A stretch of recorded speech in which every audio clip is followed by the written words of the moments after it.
So today, lads, we're going to be talking about what was a crazy take from Jeff Teague. But I think a lot of people are agreeing with it, which is, look, I'm putting it this way. I think this is one of those hindsight takes that you're like, maybe, just maybe, it can make sense looking back, but like, no, it's just obviously wrong. And that is the take that the Fever were dumb to go for the playoffs and that they should have tanked for Paige Bueckers. Which, again, I think is just a crazy, crazy take. But before we get on to, if you guys are new to the channel, subscribe. We are trying to hit 36.5k by the end of the day, and we are 30 subscribers off. We're trying to hit 40k by the end of the season, but that's definitely not going to happen. But either way, let's take a look at Jeff Teague clip right here. So I'm going to put this on 1.5 times speed so that you guys can take a listen. At all. I'm saying the Connecticut Sun, I ain't too scared of. We ain't really worried about nobody. Minnesota Lynx, we got a big three, bro. We up. Who the third? Aaliyah, man. She the two. I mean, I'm scared of the Connecticut Sun, not as in what they do. To be fair, what they did in the basketball court, they deserve to win that game, but like I'm scared of the Sun for non-basketball reasons. Alyssa Thomas, Dejanay, and Marina Mabry. And I get it, Marina Mabry hasn't done anything yet. People don't realize, like, people are like, oh yeah, we're like, man, if there's someone that's going to cheap shot the Sun or cheap shot Caitlin next game, it's going to be Marina Mabry. Two. Nah, Kelsey Mitchell's a two. Shit, Not since All-Star break. Kelsey Mitchell been moving shit. Leah Boston built like motherfucking Karl Malone, nigga. Clarence Witherspoon. Ain't no way she a two. I'm saying she as number two option. Okay. You know. Who is the number one, number two? Obviously, number one is Caitlin Clark. I would say the number two option is Aaliyah Boston, and number three is Kelsey Mitchell, because the ball normally hits Aaliyah Boston's hands before it hits Kelsey Mitchell's. That's just my opinion. We got this SG the twos. Get it right. She the number two option, bro. Everything out clear. She the number two option. Okay, Leah Boston number two option. Nah, it's Kelsey. not. It's Kelsey now. Listen, bro, I'm really excited. I mean, I think that the scary part is the Fever can fuck around and sneak somebody, and the way that they've been scoring, I feel like it's gonna be a tough. I think they could force a game 3. That's what I'm looking for. So I don't think we're gonna win a first round match because we had a hell of a year to climb up. But going to the next season, shit about to get different. Yeah, I got to make my take. I got to take my take back, man. When I said that shit was gonna die off next year, it's because she made it to the playoffs. That the Fever, Indiana, we're a basketball state. So now that the Fever good, I remember how it was when Tamika and it was good. Hell yeah, people went to the game. So now that we good, people still gonna go. But So you see, bro, a problem. they really fucked it up though. They should have been sad. They could have got one more piece. Yeah. I think they was on their way at the beginning of the year. Yeah, after break. they would have got the number one pick again. I mean, look, it's hard to get the number one overall pick. Like, if you've looked at the 2-year situation, like, it's not easy to get the number one overall pick. So look what their record is. In their 2-year, they need to have won 8 games less. Like, they would have needed to have gotten through. They would have needed to have won 12 or less games to have had the best chance. 12 or less. And I'm sorry, like, not even 12 or less. Would have been less than 12 games. Just no. No, like, imagine if Indiana had won 11 games. And this is like, obviously in hindsight, you're like, well, they're going to get beaten in the first round anyway. But by that logic, they should have just tried to get 7 to get Minnesota. They should have dropped to 7. Like, it's a young team. Just like we saw with the Oklahoma City Thunder when they went on that late year tear in 2023. A lot of people were like, oh, it's really dumb. Why are they trying to win games? Because, like, when you are that close to contending or being borderline contenders, you win your games.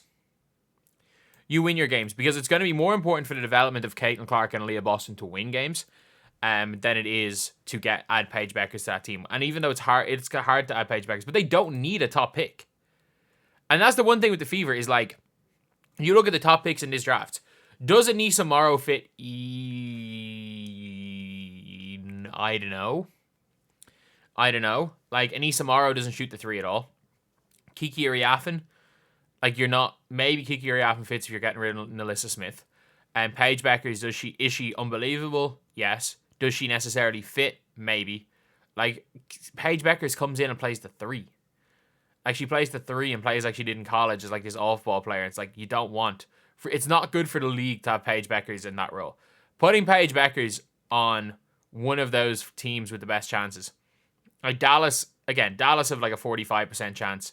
LA have a 44% chance. Putting her on one of those teams is good because you put her on Dallas, she's got Enrique with her, she's got Satu with her, and like that's a really good team. And like Dallas isn't a small market. You put her in Los Angeles, you're putting her with Rakia Jackson and Cameron Brink.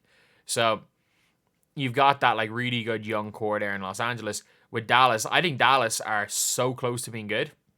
Like Paige Bueckers, and heck, if she goes to Washington, she obviously can't go to Chicago, but if she goes to Washington, that's the best situation. Like, if you can put Paige Bueckers at the 1, replacing Julie Van Loo, you got Paige Bueckers, Ariel Atkins, Brittany Sykes.